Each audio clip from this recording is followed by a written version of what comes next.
मयाम खुरुमजरी अदोम मियेंग ताबिरिबसि पीके channel पोथामिनसि खंगमिनसि channel असिगे चयोल खुदिंगी नोमाजिंग निमित खुदिंगी थमजबा चयोल गी राशिफोलदा ngasi नवेम्बर की तांग 18 दगिना दिसंबर की तांग 5 फाउबगी ओइबा चयोल असिगी राशिफोल पुदुना लाक्सरी लोइना लोइना चैनल असिना हंदक हौजी हौजी सो आई सासे लोक खरा थुंगमना मरम ओरगा खोंजेन सिजु मयाम ताब खरन नुवारमोय हाइबगी थाजबा लेजै अमदि लो अरुम खरा लेबना मयाम खनबिरक टॉपिक सिंग अदु हाक्तंग आई रेकॉर्ड तोब ngamdabadagi मयाम दा थागतसदबनी अदुबो सिगी मतंग दगिदि मयाम खनबिरक टॉपिक सिंग मथंग मनाव नायना दमक आई थमजरगे हाइबा वाफम जि थमजरकांदा ngasi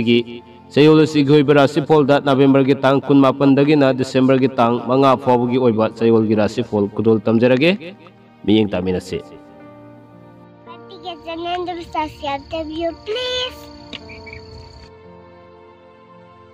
ngasi चयोल की राशिफोल असिगी अहानबदा कुदोल तमजगे मेष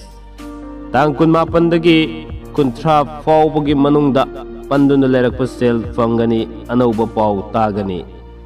तुंगी थबक की प्लान तौगनी इमुंग मनुंग सेमगत सागतकनी मीन सानगनी तांग अमदगी तांग 5 फाउबगी मनुंगदा सेल फंगनी फम होंगनी लमतु सतकनी कारबार सौखतकनी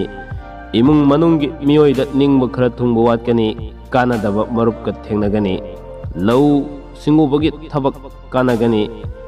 महिगी ओइनदी फजन चथब ngamgani aduga pakhang lesabi oinadi haina singnagani Bris tang 18 dagi 30 फाउबगी manungda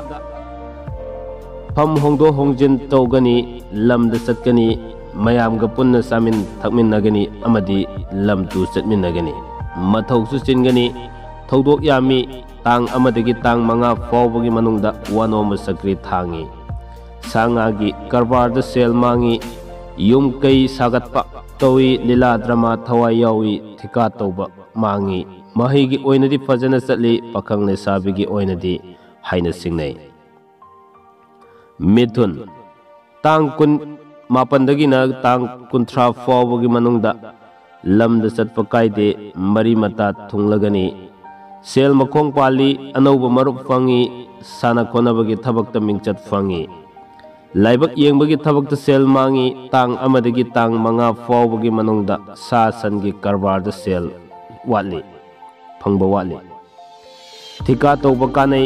मरी मता चावी वनोम सक्री थांगी कारबार तौबा कानै महिगी ओइनदी तप्पी अदुगा पाखंग लेसाबिगी ओइनदी थुंगनै मरी सुबदा लौखसगे कर्कट तांग 18 दगी 30 फाउबगी मनुंगदा गारीगी थबक थोरमदा सौखतकनी लीला ड्रामागी थबकता पामगनी अदुगा लाइटिन की थबकता पुकनिंग संगनी तांग अमदगी तांग 5 फाउबगी मनुंगदा सा सन की मरीदा फबवाली थिका तौबा सेल मांगी इमुंग मनुंग सेमगत सागत मंगमदे लमद चटपा कायदे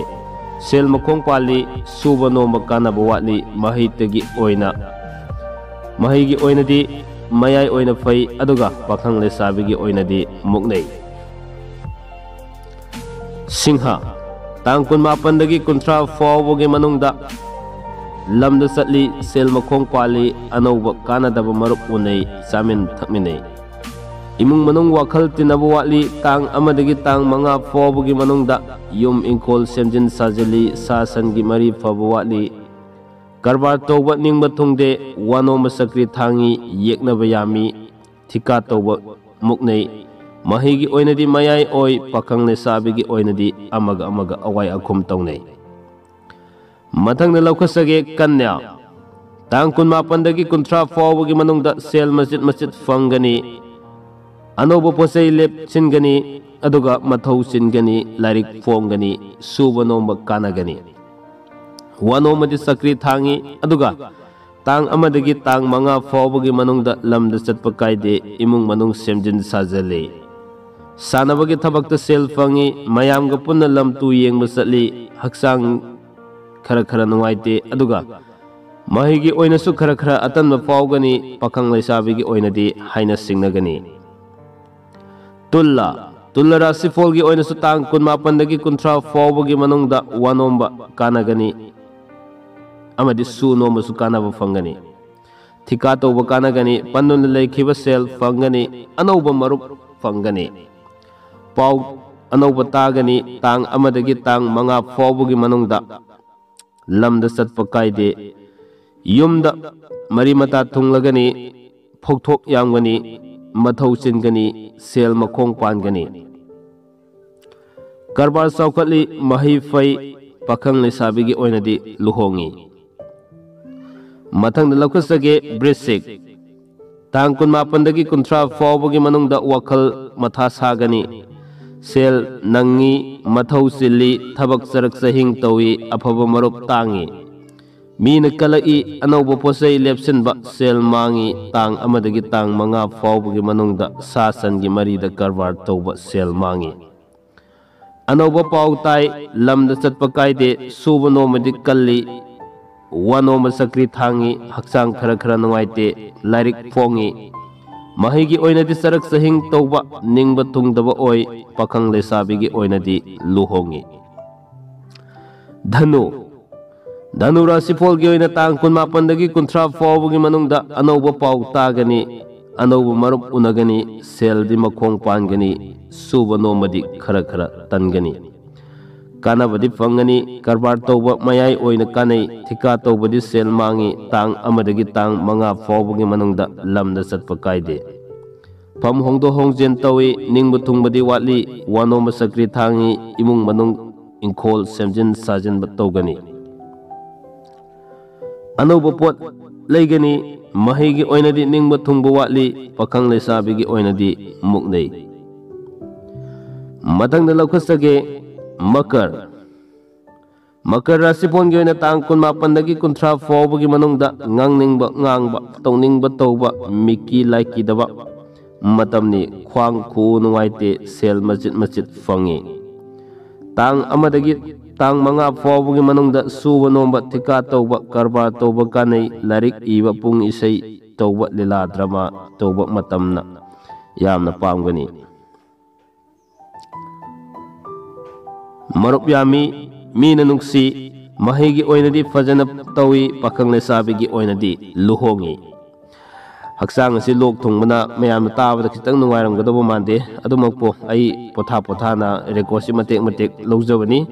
सोइखिबि यावरसु मयाम नुंगाकपिगनी मखा सथजरके कुंभ राशिफोलगी अमुक थमजगे तांग 18 कुंथ्रा फाउबगी मनुंगदा वखल नुंगाइ थोई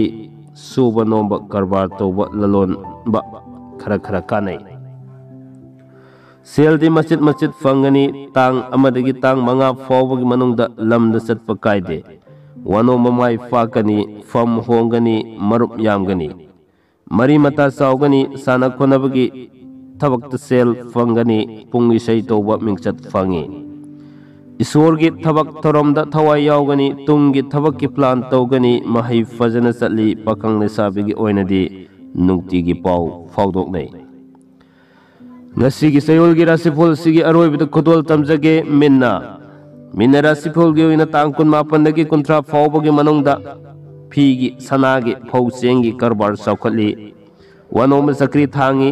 pham hongi sel makhong pali tang amadagi tang manga faubagi manungda